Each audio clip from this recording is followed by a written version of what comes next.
Alors, coucou mon frère, coucou ma soeur, bonsoir. Je viens partager ceci avec toi, la notion de patience. La notion de patience. Alors, nous ne sommes pas patients. Nous ne sommes pas patients, nous sommes nombreux. C'est-à-dire, pourquoi nous échouons, pourquoi nous tombons, pourquoi nous retardons notre bénédiction. Parfois, c'est parce que nous sommes patients. Alors, ne soyons pas comme le peuple d'Israël qui avait tellement attendu, bien qu'ils avaient la promesse d'une terre promise était en route, mais se sont quand même aventurés, n'est-ce pas, à fabriquer des faux dieux qui louaient pendant que Moïse partait parler, communiquer avec Dieu. Alors nous savons, c'est tellement difficile parfois, nous prions, nous sommes impatients, nous demandons des choses de Dieu, mais nous ne recevons pas. Alors nous devons comprendre, le temps de Dieu reste le meilleur.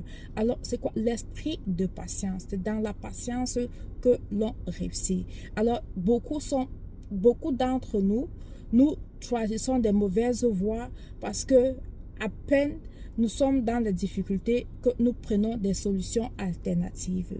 Alors aujourd'hui, ma soeur, mon frère, je t'appelle à être patient. Quelle qu'en soit ta situation, à chaque fois, je voudrais que tu fasses ceci. À chaque fois que tu es dans les difficultés, à chaque fois que c'est tellement dur, tu te dis, oh, je ne vais pas m'en sortir. Ne pense pas, la solution, ce n'est pas d'aller embrasser des choses qui n'honorent pas Dieu. La solution, ce n'est pas de tomber dans le péché. La solution, ce n'est pas de faire ce que tu veux faire. Non. Mais ici, ce que tu dois faire, c'est quoi? C'est que à chaque fois que tu es face à des situations difficiles, pense à Jésus. Pense à la croix de Dieu. Rappelle-toi que Dieu t'a tellement aimé. Dieu nous a tellement aimé que il l'a sacrifié, n'est-ce pas? Qu'il a sacrifié il a donné son propre fils en sacrifice pour nous, pour la rémission de nos péchés. Donc à chaque fois, ma soeur, que c'est difficile, c'est dur de ton côté, alors pense à cette croix-là, pense à la croix de Jésus et il va te reconforter. À chaque fois que ça ne va pas, pense à la souffrance que Jésus lui-même, il a enduré. Dieu même qui s'est fait chair, comment, c'est-à-dire ce qu'il a traversé, n'est-ce pas? Comment il portait la croix, combien de fois il est tombé, combien de fois il s'est relevé, n'est-ce pas? C'était un exemple pour dire que à chaque fois que tu tombes, reporte ta croix et continue le chemin. N'abandonne pas.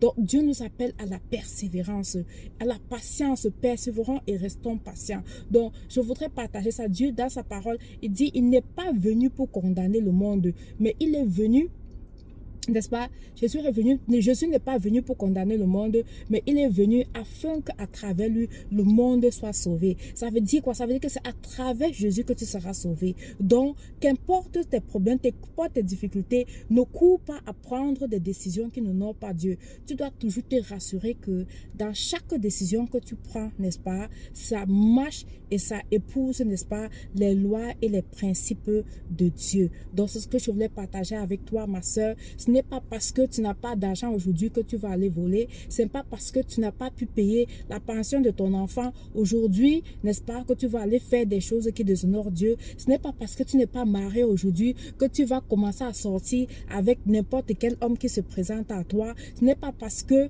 n'est-ce pas, tu n'as pas de situation de vie, ce n'est pas parce que tu n'as pas de travail, n'est-ce pas, que tu vas te lancer à des pratiques, n'est-ce pas, qui n'honorent pas Dieu, que tu vas commencer à louer des faux dieux, que tu vas commencer à t'allier avec des fausses personnes, n'est-ce pas? Vraiment, Dieu veut aujourd'hui que tu restes patient. Dieu veut que tu te tournes vers lui, que tu te tournes vers lui. Pense à sa croix, pense à sa souffrance, médite, n'est-ce pas? Médite la passion du Christ. À chaque fois que tu te trouves face à des difficultés et en méditant la passion du Christ, le Saint-Esprit va venir en toi, il va te reconforter et tu vas voir les portes vont s'ouvrir de ton côté. Alors, je te souhaite très bon dimanche.